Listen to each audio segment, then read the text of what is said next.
Olá, oitavo ano, bem-vindos a esta aula de Ciências da Natureza. Aqui com vocês é a professora Vanessa e hoje nós vamos dar início ao nosso estudo sobre os seres vivos. Características gerais a todos os seres vivos, né? Quais são as características que são comuns a todos os seres vivos?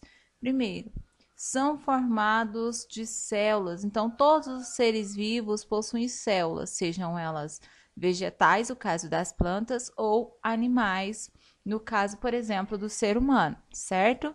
Outra característica, necessitam de alimento. Bom, nós vamos ver que podem ou não produzir seu próprio alimento, inclusive, né? Podem ser autótrofos ou heterótrofos. Nós vamos ver a diferença nos próximos slides. Passam por um ciclo de vida, então nascem, crescem, né? Vivem e morrem. São capazes de se reproduzir. Então, todos os seres vivos são capazes de fazer reprodução. Nós vamos ver também que tem diferentes tipos de reprodução. Bom, falei que nós temos aí duas formas de produção de alimento, né? Então, nós vamos ter seres que são autótrofos. Seres autótrofos produzem seu próprio alimento, como é o caso das plantas que realizam a fotossíntese. Então, as plantas, elas vão realizar fotossíntese para produzir o seu próprio alimento. Nós temos seres vivos que são heterótrofos, ou seja, não produzem seu próprio alimento. É o caso dos animais, né? Nós, seres humanos, somos um grande exemplo disso. Se alimentam de substâncias produzidas por outros seres vivos. Por exemplo, nós nos alimentamos de animais e de vegetais também.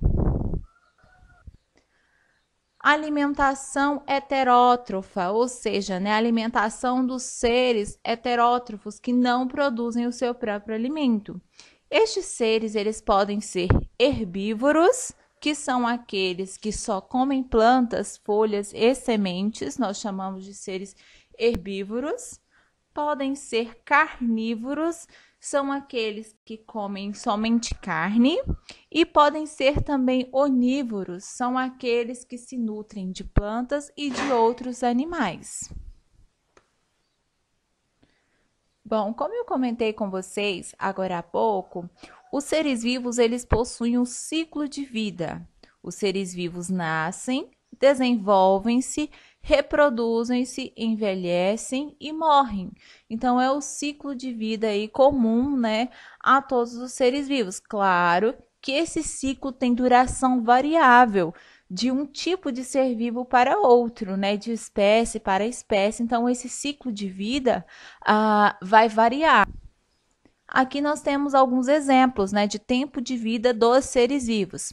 Por exemplo, a arara, ela pode viver em média 60 anos, a cabra pode viver em média 17 anos, o chimpanzé pode viver em média 20 anos, o coelho pode viver em média 7 anos, a coruja pode viver em média 27 anos, o crocodilo pode viver em média 80 anos, o elefante pode viver em média 100 anos, um leão pode viver em média 20 anos, um porco pode viver em média 10 anos e um rato pode viver em média 4 anos. Então, nós temos aí diferentes seres vivos com tempo de vida também diferente. Então, o tempo de vida vai variar de ser vivo para ser vivo.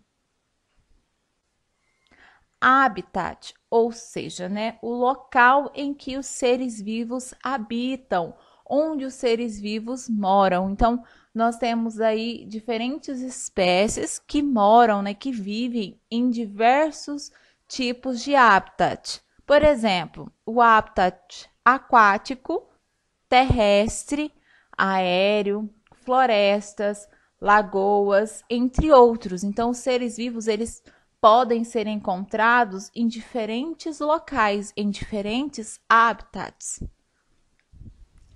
Mecanismos de reprodução. Todos os seres vivos têm capacidade de produzir descendentes através da reprodução. Bom, infelizmente a gente pode encontrar aí casos de esterilidade em alguns seres vivos, que é quando o ser não pode aí se reproduzir. Mais à frente a gente vai comentar sobre isso, ok? O mecanismo de reprodução dos seres vivos é muito variado, então vai variar de espécie para espécie a forma de reprodução, a sua forma de reproduzir. Tanto os seres unicelulares, que são seres que possuem somente uma célula, certo? Quanto os pluricelulares podem reproduzir-se de duas maneiras: a maneira assexuada e sexuada. Então, nós vamos diferenciar essas duas formas de reprodução. Reprodução assexuada. Nesse tipo de reprodução, um único indivíduo origina outros, sem que haja troca de material genético, através de células especiais para a reprodução. Então, nós temos na reprodução assexuada um indivíduo que vai dar origem a outros sem que haja aí junção de gametas, certo? Quando a gente fala de gameta, a gente está falando de gameta feminino e gameta masculino. Na reprodução assexuada, nós não temos, então, esse tipo de produção de células especiais, né? Que são os gametas. Aí, como exemplo, nós temos a planária. A planária, ela é um animal que como a gente vê na figura, se ela for partida, né, cortada em vários pedaços, cada pedaço desse vai originar um novo descendente. A gente diz que é geneticamente igual ao primeiro, certo? Então, primeiro nós estamos fazendo essa introdução, mas a gente vai ver mais detalhadamente os tipos de reprodução, ok? Reprodução sexuada. A reprodução sexuada ocorre quando há troca de material genético, normalmente entre duas células sexuais chamadas gametas. Como eu disse para vocês, na reprodução assexuada, não tem produção de gameta, não tem produção de gameta feminino, não tem produção de gameta masculino, certo? Já na reprodução sexuada, tem essa produção de gametas, né? Diferença aí entre macho e fêmea, que vai produzir gameta feminino e masculino, onde nós vamos ter a união destes gametas para originar aí um novo ser.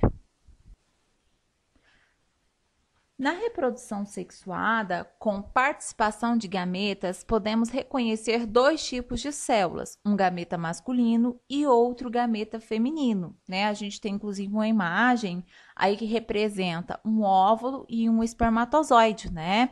O que ocorre na reprodução humana. Nos animais, os gametas masculinos são os espermatozoides e o óvulo é o gameta feminino. A fecundação. Existem dois tipos básicos de fecundação. A fecundação externa. A fecundação externa ela vai acontecer fora do corpo do animal. E a fecundação interna, que acontece dentro do corpo do animal. Esta aula de introdução aos seres vivos, com ênfase em reprodução, termina aqui. Espero que vocês tenham gostado desta aula. Espero também o feedback de vocês, né? Uma resposta. O que vocês acharam desta aula? Se vocês gostaram, para que eu possa continuar gravando, certo? Então, na próxima aula, a gente vai continuar, vai se aprofundar mais falando da reprodução dos seres vivos. Um abraço para vocês e até a próxima.